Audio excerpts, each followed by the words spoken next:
안녕하세요. 저는 30대 중반의 여자입니다. 저에게는 2살 연하의 남편이 있습니다. 저희 부부는 재작년에 결혼을 했고 지금까지 아이는 바라지만 없는 상태입니다.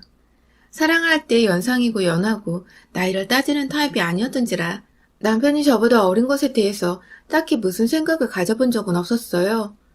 편견도 걱정도 들뜸도 없이 그냥 아무것도 없는 백지 상태에서 이 사람이 그저 좋아서 만나왔고 연애 기간이 3년이 넘어가니 슬슬 서로의 나이도 차기 시작해서 결혼까지 하게 되었어요. 그렇다고 나이 때문에 시간에 쫓기듯이 결혼한 것은 아니었고 만나다 보니 이 사람이 이젠 내 옆에 하루 종일 붙어 있었으면 좋겠고 그러다가 아이도 낳고 함께 새 가정에서 같은 생각을 하면서 살기를 원하게 된 것이었죠. 남들 하는 것만큼 딱 결혼 준비를 했어요. 실내외 웨딩 촬영 2번에 친구들과 함께한 브라이덜 샤워, 그리고 유럽으로 외 신혼여행까지. 요즘 애들 한다는 트렌드는 다 따라해봤고 그 과정에서 저는 신랑 쪽에서 받기만 한 게 아니라 오히려 제 돈을 더 써서 결혼을 준비했어요.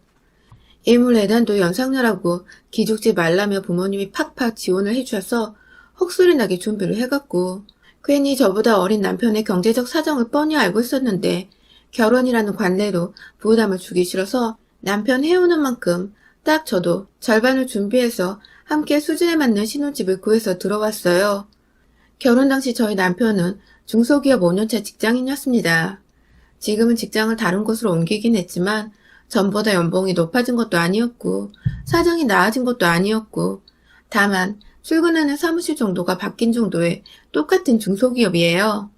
지금도 경제적인 여유가 없지만 그 당시에는 통장에 몇 천이 더 없었던 상태였습니다. 그렇다 보니 저희는 연애를 하는 동안에도 큰 돈을 써야 하는 데이트 장소를 무조건 피하거나 제가 너무 뻔한 데이트가 질려서 먼저 남편을 데리고 제 카드로 데이트 비용을 지불하곤 했어요. 물론 평상시 데이트에서도 돈은 대부분 제가 지불을 했지만 말입니다. 저는 대학 시절에 일찍부터 휴학을 하며 자격증 공부를 했고 시험에 합격해서 지금은 그 분야에서 나름 전문성을 갖추고 살고 있는 사람이에요.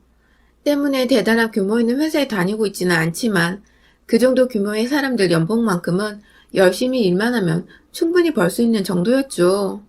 대학 때 시험에 합격을 했으니 졸업을 하자마자 사회생활을 시작할 수 있었고 돈을 막 쓰거나 무언가 가지고 싶어 욕심내는 성격도 아니었어서 나름 저축도 쉽게 했었네요. 부동산 중개인인 저희 어머니 도움으로 법원 경매하는 곳도 여러 번 따라가 봤고 그러다가 운 좋게 저렴한 가격의 빌라를 얻어서 월세를 주며 달마다 나름 짭짤한 부수입도 벌어오고 있는 지가 벌써 5년이 넘어갑니다. 제 경제적인 부분에 대해서는 지난 연애 시절 동안 단 한 번도 남편한테 언급을 한 적이 없었어요.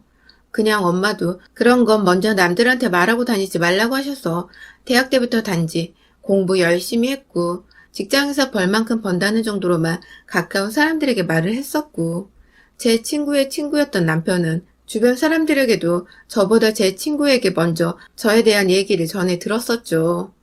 나이차가 그리 나는 것도 아니고 비슷한 시기에 대학 다니며 살아온 여자가 저만치 앞서고 있다는 생각을 한 건지 남들 다 하는 일을 하는 것뿐인데 남편은 유독 저를 대단한 누나, 어른 그 이상으로 볼 때가 좀 많았었습니다. 어느 정도였냐면 일한다고 법원에 한번 다녀온 적이 있었는데 그걸 듣고는 우와, 법원이라고?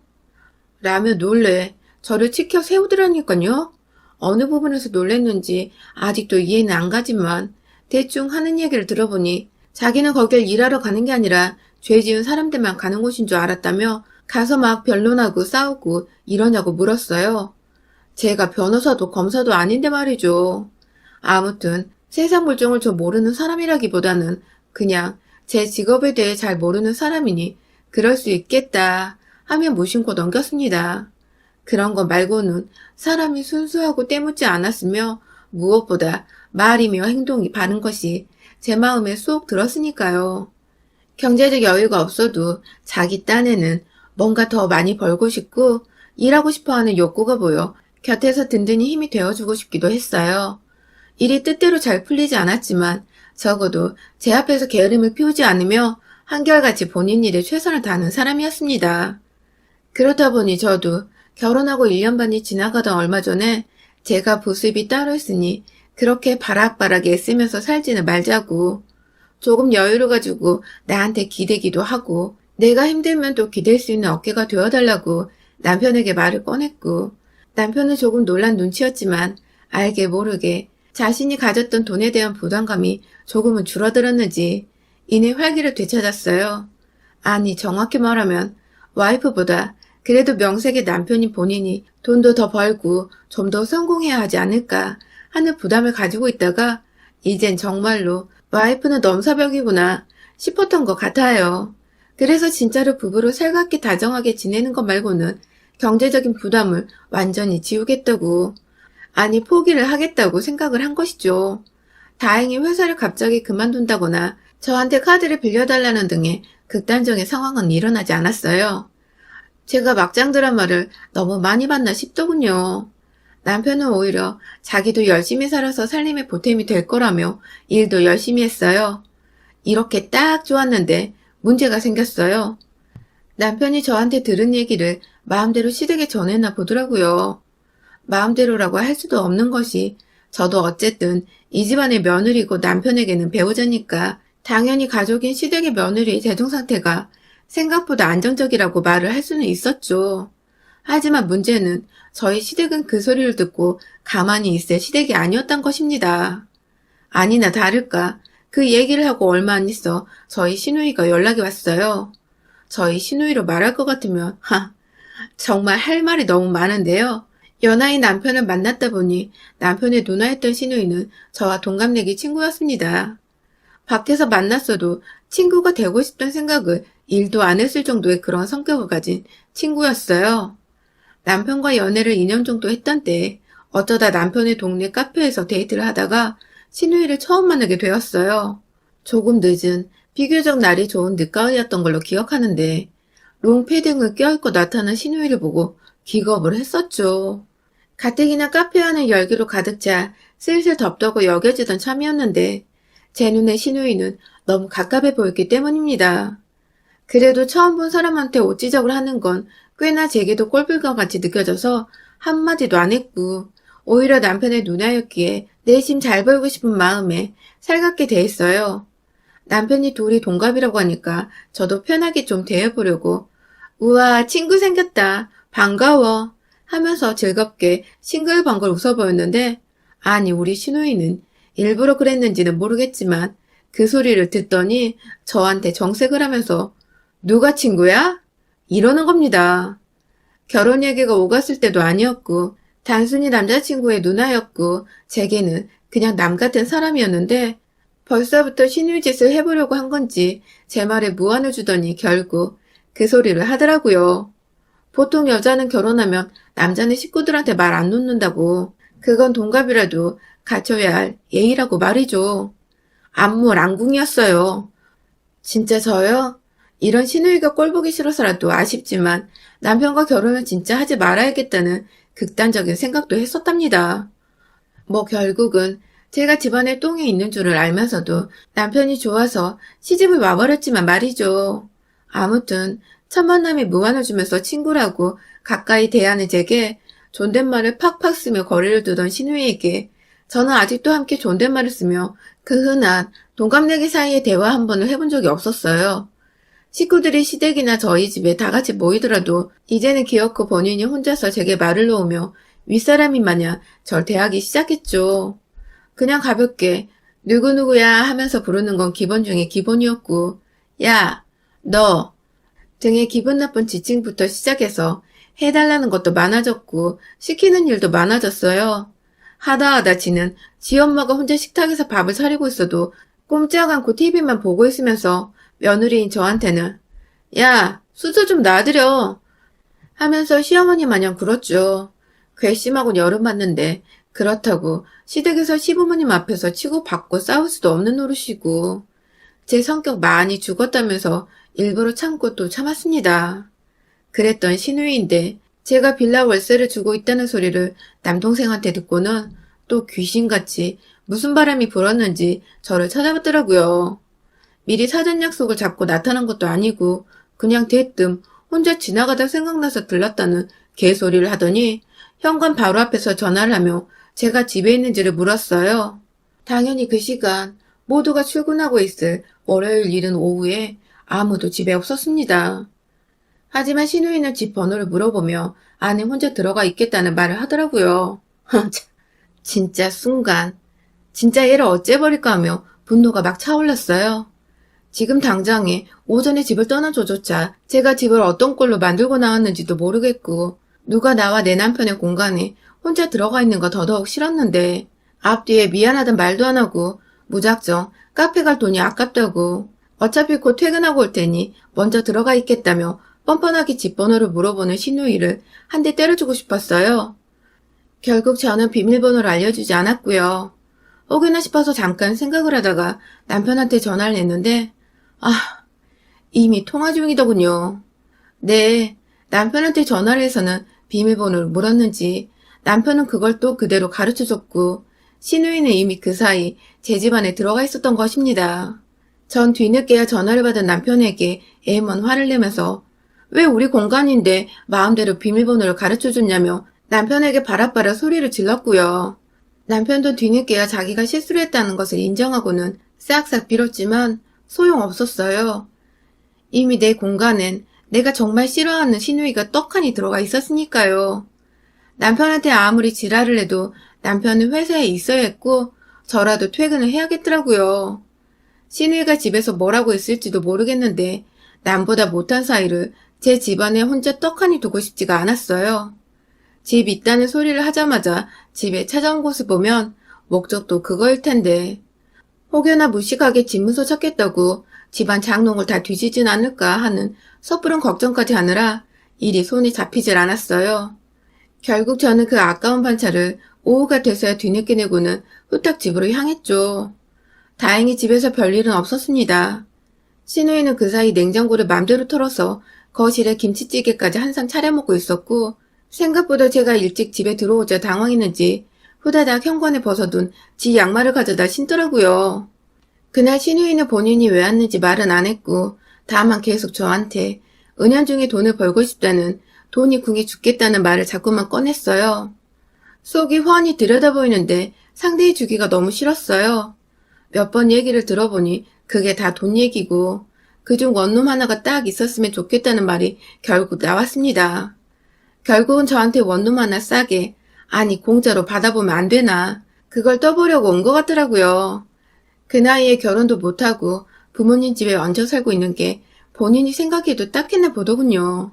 하지만 전 일절 무시를 했습니다. 제 원룸을 하나라도 신우이한테 주고 싶은 마음이 눈꽃만큼도 없었습니다. 그냥 아무것도 남편 말고는 서로에게 엮이고 싶지가 않은 사람이었으니까요. 그래서 전 피곤하니 이제 집에 가달라고 다음부터는 내 집에 올 때 미리 연락이라도 주고 오라는 말도 잊지 않고 전했어요. 하지만 신우이는 그 말이 기분이 나쁘다며 싫은 티를 팍팍 내며 문을 쾅 닫고 집을 나섰어요. 그리고는 시어머니한테 말을 어떻게 전달한 건지 제가 신우이를 집에서 쫓아낸 줄 알고는 전화가 와서 한바탕을 했고 그 바람에 제가 겨우 사실 확인을 시켜드렸고 전 저대로 억울하고 열이 받아 남편한테 또 전화를 해서 니네 집 식구들 나한테 왜 그러냐고 내내 하소연을 하고 남편도 회사에서 집안일로 머리를 지끈거려 하고 진짜 개판 5분 전이었습니다. 그런 일이 있고 난 후 바로 얼마 전에 일어난 일이었어요. 한동안 자존심이 상했는지 연락이 일절 없던 신우이는 다시금 원하는 것을 성취하기 위해 자존심도 포기하겠다는 듯이 꼬리를 내리고 제게 연락을 해왔어요. 이번에 무작정 저희 집으로 찾아온 게 아니라 하루 전날 전화를 했더라고요. 좀 봤으면 좋겠는데 시간이 되냐고 물어서 퇴근하면 저녁 7시니 그때 맞춰오라고 말을 하고는 끊었죠. 아무래도 신우이다 보니 저도 영영 안 보고 살 순 없는 노릇이고 그냥 이렇게 누가 먼저 꼬리를 내리면 내리는 대로 대하며 최대한 뒤끝 없이 좀 지내보고자 하는 마음이었어요. 그렇게 퇴근 시간이 다가와 직장인이 다 그렇듯이 칼퇴를 하지는 못하고 급한 일을 좀 마무리 짓다 보니 20분 정도가 늦춰졌어요. 어찌되었든 신우이가 집에 또 온다고 하니 제 쪽에서 퇴근을 했죠. 퇴근길이라 차는 막히고 어찌저찌 집에 들어가니 남편이 먼저 퇴근해서는 집에 와 신우이와 함께 있더라고요. 신우이는 전과는 달리 제게 너무 살가웠어요. 오는 길에 사왔다면서 마트에서 파는 오렌지맛, 포도맛, 그리고 사과맛 나는 음료수 묶음 3개를 사왔더군요. 형식적으로 고맙다는 인사를 나누고는 자리에 앉기 전 음료라도 내어줬어요. 그냥 컵에 따라서 가져다 주면서 무슨 일로 온 거냐고 물었죠. 그러자 신우이는 그 질문이 좀 마음에 안 들었던지 인상을 한번 살짝 찡그렸고 그걸 제가 눈치를 챘다는 사실을 곧 알고는 다시금 표정 관리를 했어요. 그리고는 포도맛 주스 한 잔을 들이키곤 남편을 지그시 쳐다보더라고요. 아무래도 남편한테는 여기에 왜 왔는지를 미리 말을 했던 것 같아요. 남편도 쭈뼛거리며 무슨 말을 못하자 그제서야 동생놈이 답답하다는 듯 직접 입을 연 신우이는 이내 제가 빌라를 가지고 있는 걸 알고 있다면서 그 빌라의 일부를 자기한테 빌려주면 안 되겠냐는 겁니다. 본인이 몇 배로 불려주겠다고 본인이 관리자처럼 직접 관리를 했더니 추가로 얻는 수익금은 자신이 가져가겠다고 말이죠. 그것도 협상도 뭣도 아니 그냥 통보. 오냐 오냐 해주니 이런 일들을 상의가 아니라 통보하는 식으로 해달라고 요구하는 신우이 면상을 확 갈기려는 충동이 일어난 그때 남편도 제 기분을 감지했는지 순간적으로 신우이 팔을 붙잡았어요. 아무래도 안 될 것 같다는 것을 나름 누나한테 표현한 거였죠. 하지만 오히려 그 모습에 신우이는 뚜껑이 열렸고 급기야 사람 앞에 두고 무한하게 뭐 하는 짓이냐며 니들 부부 작당하고 그거 혼자 먹겠다고 이러는 거냐며 오히려 저희를 나무랐어요. 아니 빌라 명의가 제 것인데 제 자산을 가지고 남편도 아니고 제 언니도 아닌 남편의 누나인 신우윤년이 왈가왈부하는 상황이었던 것입니다. 진짜 어이가 털리는 것도 정도를 넘어서 정신나간 년의 대화를 상대하고 있는 제 처지가 너무 애처로웠어요. 그 집은 당신이 이래라 저래라 할 게 아니라며 딱 잘라 선을 그어버리니 결국 신우이는 있는 놈들이 더한다면서 저를 향해 폭언을 하기 시작했어요. 하다 자기 남동생이 옆에 떡하니 서 있는데 연계를 좋아하는 나이 먹은 여우라고 하며 저와 남편의 관계를 아주 더러운 꼴로 만들어버렸고 이윽고 남편을 향해서는 너도 네 와이프 돈 말고는 볼 거 없었던 거 다 안다면서 빌라를 가지고 있다고 꼬셔서 넘어간 거 이해할 테니 이제라도 이혼을 하라며 부부 사이에 갈라섬을 종용했죠. 그렇게 되면 진짜로 빌라 주인인 저와는 가족이고 뭐고 남남이 되는 건데 그걸 원하지도 않으면서 어떻게든 상황에서 이겨보겠다고 개소리를 막 아무거나 던져대는 신우의 모습은 정말 영락없는 빈수레였습니다. 아주 텅텅하는 깡통소리가 손만 대면 날 정도로 빈수레였어요. 하지만 전 그냥 넘기기엔 심한 소리를 너무 많이 들어 마음의 상처, 아니 화가 느껴졌어요. 혼자서 화를 내다가 분을 못 이기고 제자리에서 일어나 두 손에 주먹을 꼭 쥐고 저와 남편을 싸잡아서 인신매매하는 사람이 너네보다 너그럽고 인자하겠다며 입꼬리를 올리며 비꼬는데 그 순간 저도 진짜 그 얼굴을 더는 보고 싶지 않더라고요. 순간 주변을 살폈는데 제 눈에 식탁 위에 올려진 음료수들이 보였어요. 절반 정도 남은 포도주스와 오렌지, 사과주스가 절 부르는 듯한 기분이 들었죠. 그리고 전 그들의 응답에 부응이라도 하겠다는 듯 흐뭇한 미소를 지어 보이곤 부엌으로 가 뚜껑이 살짝 열려있는 포도주스를 손에 쥐고는 정말 순식간에 5초도 채 안 되는 그 시간 안에 음료수통에 든 음료수를 콸콸콸 신우이한테로 부어버렸습니다. 으아! 하며 주스 테러를 피하다 끈적한 과일 주스에 미끄러져 물개가 바다로 뛰어들어가는 모습과 흡사할 정도로 철컹철컹 하더니 급기야 넘어진 신우이는 바닥에서 남편을 향해 빨랑 수건을 갖고 오라며 소리를 질렀고 포도주스를 다 쏟아부은 저는 이내 오렌지 주스 한 병을 또 따서는 보라색과 노란색의 아름다운 색깔들이 형형색색 제 집 거실 바닥에 펼쳐지도록 신우이를 향해 허공에 날려버렸죠. 청소는 뭐 평소에도 청소해주시는 도우미를 한 달에 몇 번씩은 불러서 구석구석까지 꼼꼼히 닦는 터라 제 힘 안 들이고 치울 방법은 얼마든지 있었습니다. 다만 신우이는 청소할 방법은 없었는데 신우이는 제풀에 힘이 꺾여 후다닥 화장실로 들어가더니 이내 그걸 다 씻어내면 집에 갈 때 쫄딱 물에 젖은 생쥐꼴이 된다는 것을 자각했는지 손과 얼굴만 약간 씻어내고는 짐을 싸서 집을 나서더군요. 가는 길은 택시를 탔는지 어쨌는지도 모르지만 아파트 베란다를 통해 내려다보니 어디로 숨어 빠져나간 건지 도통 사람이 보이질 않았고요. 아무래도 비상구 계단에 혼자 쭈그려 앉아있든 뭘 했든 시간을 보낸 것 같았어요. 그게 참회의 시간이었는지 복수를 다짐하는 시간이었는지는 모르겠지만 말입니다. 그러게 평소에 사람한테 좀 잘하지. 평소에도 버르장머리 없게 굴더니 뭐 필요해서 부탁하러 오는 순간에도 그 버릇, 그 태도를 못 고친 신우이는 정말 지가 뿌린 것들에 대한 업보처럼 이 모든 일들을 당한 것 같아서 전 일말의 미안함도 느끼지 못했고요. 신우이도 그런 지가 쪽팔렸는지 지금껏 몇 달이 지나도 연락이 없네요. 여러분의 생각은 댓글로 남겨주세요. 오늘도 시청해주셔서 정말 감사합니다.